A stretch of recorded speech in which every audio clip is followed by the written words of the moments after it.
Good morning बच्चों, मैं B L Agarwal आज आपको इस लेक्चर में सेमेस्टर 6 का एक subject financial management chapter working capital management का topic working capital requirements on cash cost basis का एक प्रॉब्लम सोल्व करके समझाने का कोशिश करूंगा। उम्मीद करूंगा वो प्रॉब्लम आपको जरूर समझ में आएगा। ये रख दिया आपके सामने एक प्रॉब्लम। जेड लिमिटेड है, गुड्स बेचता है, तो ग्रॉस प्रॉफिट मार्जिन है 25%। डिप्रिसिएशन उसका part of cost of production है, मतलब प्रोडक्शन कॉस्ट में डिप्रिसिएशन भी है। तो हम लोग डिप्रिसिएशन का अमाउंट कैलकुलेट कर लेंगे, लेकिन डिप्रिसिएशन को वर्किंग कैपिटल रिक्वायरमेंट में यूज़ नहीं करेंगे। यहाँ देखिए सेल्स दिया हुआ है 18 लाख रुपया, यहाँ डेटर का देखिए 2 मंथ क्रेडिट है। मटेरियल कंज्यूम 4,50,000, क्रेडिटर का देखिए 1 मंथ क्रेडिट है। ओके, वेजेज है 360, इसका भी देखिए 1 मंथ क्रेडिट है। इसके अलावा मैन्युफैक्चरिंग एक्सपेंस में भी देखिए 1 मंथ क्रेडिट है, ये है 4,80,000, 1 साल का है। एडमिनिस्ट्रेटिव में भी 1 मंथ क्रेडिट है, 1,20,000 है। तो ये आपका हो गया debtor 2 month, creditor 1 month, wages 1 month, manufacturing 1 month, administration 1 month. ठीक है, डेटर हमारा करंट एसेट हो जाएगा, ये चारों करंट लायबिलिटी होगा। सेल्स प्रमोशन देखिए पेड इन एडवांस है, दैट इज प्रीपेड है। अब प्रीपेड ये करंट एसेट हुआ 3 मंथ का। क्लियर। इसके अलावा कंपनी में के पास 1 मंथ का स्टॉक होना चाहिए, रॉ मटेरियल का भी, फिनिश गुड्स का भी।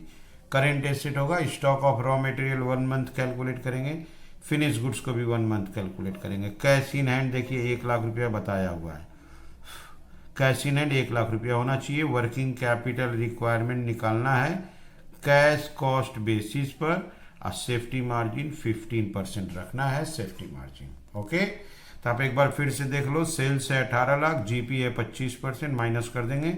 मैन्युफैक्चरिंग कॉस्ट इंक्लूडिंग डिप्रिसिएशन आ जाएगा। कैश कॉस्ट निकालेंगे, मटेरियल वेजेज एंड मैन्युफैक्चरिंग, एक कैश कॉस्ट होगा, फिर दोनों का डिफरेंस डिप्रिसिएशन हो जाएगा। ठीक है, जब वर्किंग कैपिटल में जाएंगे तो डेटर 2 मंथ का निकालना है, material creditor 1 month, wages 1 month, manufacturing 1 month, administration 1 month, ये प्रीपेड 3 मंथ का होगा। स्टॉक लेंगे रॉ मटेरियल का भी 1 मंथ, फिनिश गुड्स का भी 1 month, cash in hand 1 lakh, और लास्ट में सेफ्टी मार्जिन 15%। तब हमारा वर्किंग कैपिटल रिक्वायरमेंट आएगा। चलिए सोल्व करके देखते हैं। सबसे पहले वर्किंग करते हैं statement of cost. Statement of cost under cash cost basis, इसका मतलब इस लिस्ट में डिप्रिसिएशन नहीं रहेगा। Material consumed, wages, cash manufacturing, cash manufacturing expense. Clear. Material consumed आपको 4,50,000 था, वेजेज आपका 3,60,000 था, और मैन्युफैक्चरिंग एक्सपेंस कैश में 480 था। तो 4,50,000, 3,60,000, 480, ये हो गया आपका 12,90,000। ये हो गया कैश मैन्युफैक्चरिंग कॉस्ट।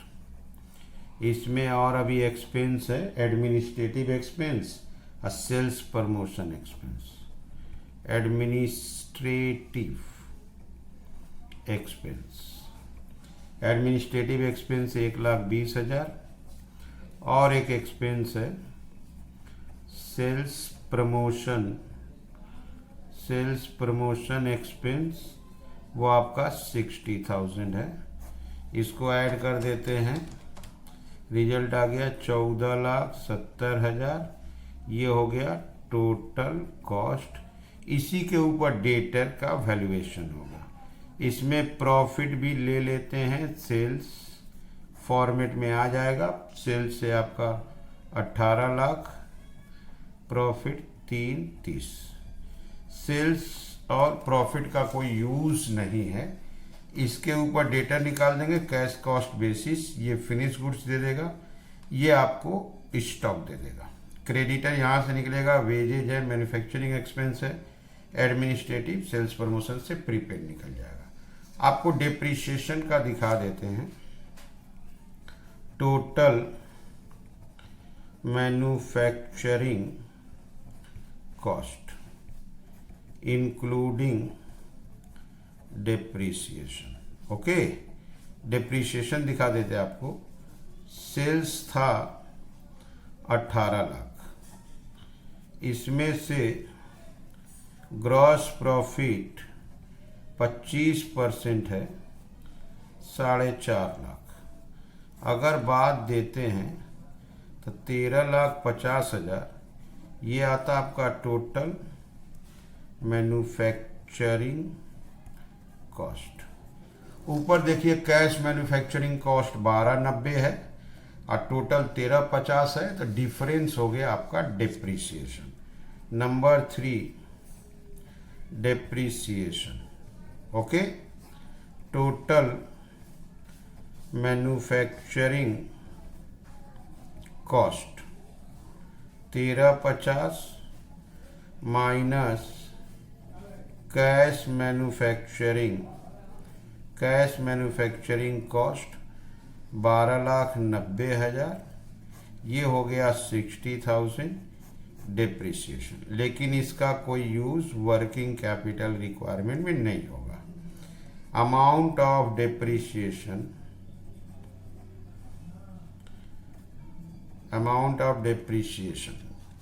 ठीक है, ₹60,000 has no need in requirement of working capital। लिख दिए कि अमाउंट ऑफ डेप्रिसिएशन का वर्किंग कैपिटल रिक्वायरमेंट में कोई काम नहीं है। Debtors are assumed to be valued at total cost rupees। Total cost देखिए 14,70,000। डेटर को टोटल कॉस्ट 14,70,000 पे वैल्यू करेंगे। और एक लिख देते हैं, stock of finish goods is to be valued at cash manufacturing cost ₹12,90,000। जब फिनिश गुड्स का वैल्यूएशन करेंगे तो डेप्रिसिएशन छोड़ के कैश मैन्युफैक्चरिंग कॉस्ट 12,90। तो सबसे पहले एक कॉस्ट शीट बना दिए जिसमें डेप्रिसिएशन को नहीं रखें। Material, wages, manufacturing expense, administration, selling expense, total cost, sale profit का जरूरत नहीं था फिर भी शो कर दिए। अगर हम मैन्युफैक्चरिंग कॉस्ट सेल में से प्रॉफिट माइनस करते हैं तो 1350 आता, जबकि ऊपर 1290 था, तो उसके डेप्रिसिएशन को, उसके डिफरेंस को डेप्रिसिएशन बोलते हैं। डेप्रिसिएशन का वर्किंग कैपिटल में कोई यूज नहीं है।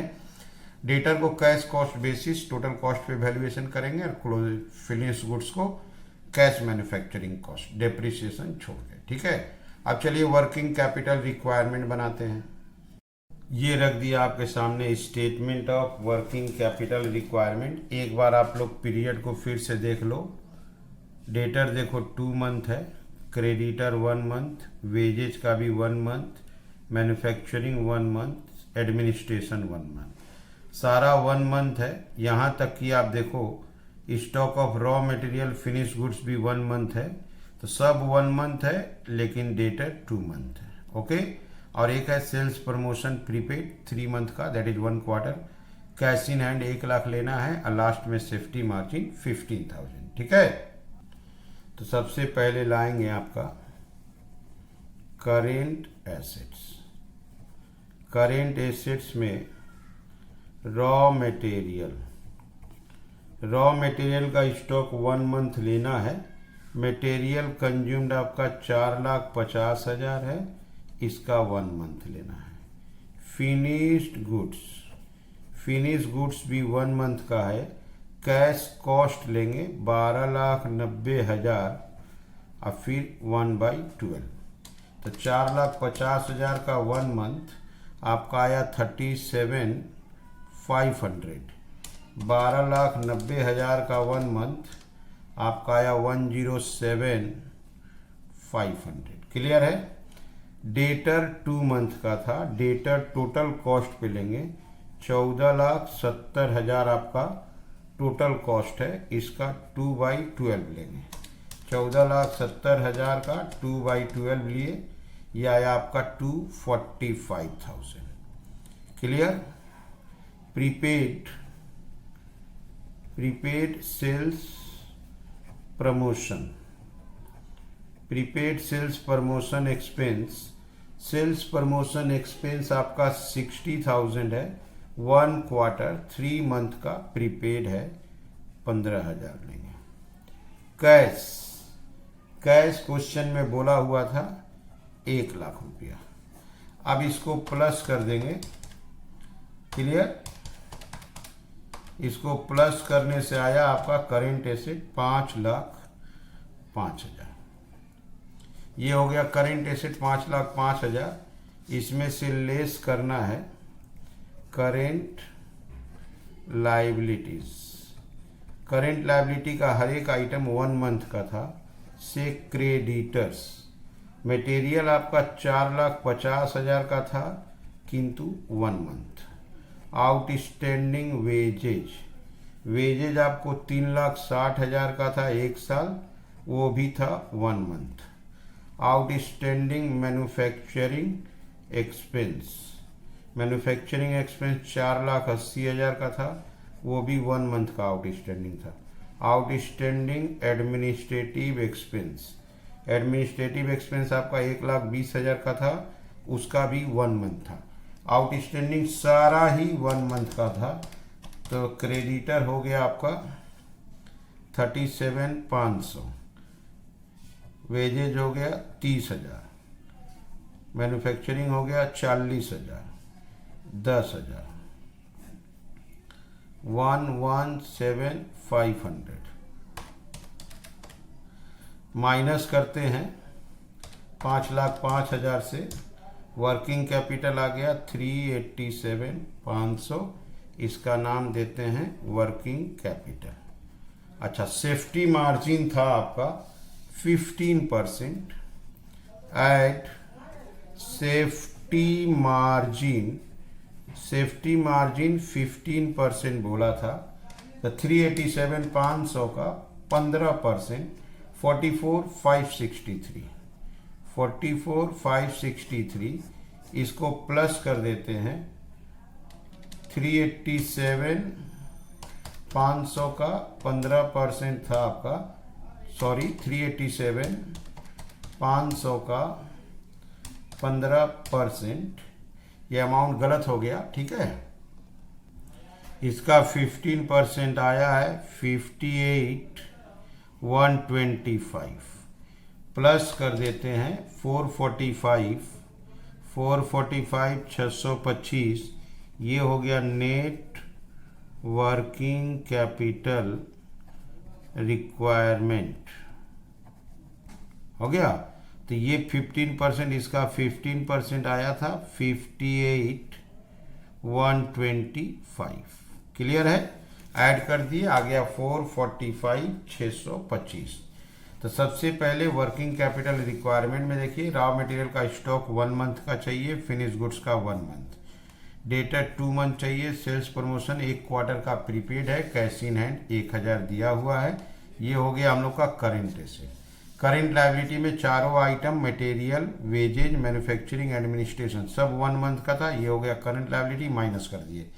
15% सेफ्टी मार्जिन प्लस कर दिए। Net working capital requirement is 445,625। ठीक है। उम्मीद करते हैं आपको समझ में आ रहा होगा। Okay, thank you, bye.